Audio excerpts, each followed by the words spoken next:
Hi எல்லாருக்கும் வணக்கம். இன்றைக்கி இந்த வீடியோவில் கிட்ஸ் வீக்கெண்ட் அவுட்டிங் அதான் பார்க்க போகிறோம். அதுக்கு முன்னாடி சேனல் சப்ஸ்கிரைப் பண்ணாதவங்க கண்டிப்பாக பண்ணிவிடுங்க. ஸோ சாண்ட் ப்ளே பற்றி தான் சொல்ல போகிறேன்.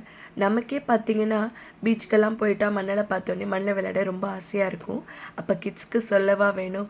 ஆமாங்க, இங்கே சிங்கப்பூரில் அதுக்குன்னு ஒரு பார்க்கே இருக்குது. அங்கே தான் கூட்டிகிட்டு போயிருந்தேன். நான் இருக்கிறது இங்கே சாச்சுகாங். இங்கே சாச்சுகாங் இன்டர்சேஞ்ச் பக்கத்துலேயே ஒரு ப்ளே கிரவுண்ட் இருக்குது, சாண்ட் பார்க் ப்ளே கிரவுண்ட். அங்கே தான் கூட்டிகிட்டு போயிருந்தேன். ஆமாங்க, இந்த சாண்ட் ப்ளேனால் என்னென்ன பெனிஃபிட்ஸ்ன்னு நான் சொல்கிறேன், கேளுங்க. இட் இம்ப்ரூவ்ஸ் க்ரியேட்டிவிட்டின்னு சொல்கிறாங்க. குழந்தைங்களோட கற்பனை திறனை தூண்டுமா? அது மட்டும் இல்லைங்க, அவங்களோட ஃபைன் மோட்டர் ஸ்கில்லை டெவலப் பண்ணுமா? அதாவது அவங்க கை தசைகளுக்கு வலுப்படுத்தும்னு சொல்கிறாங்க. என்கரேஜஸ் ப்ராப்ளம் சால்விங் அப்படின்னா அவங்களோட யோசிக்கிற திறனையும் இம்ப்ரூவைஸ் பண்ணுமா?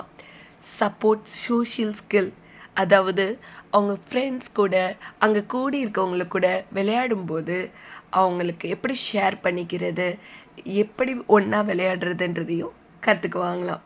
ஃபைனலாக இட் காம்ஸ் தே மைண்ட், அதாவது மணலோட அந்த சாஃப்ட் டெக்ஸ்சரை திரும்ப ரிப்பிட்டேட்டிவாக விளையாடும்போது அவங்களுக்கு ஒரு ரிலாக்ஸேஷனாக இருக்குமாங்க.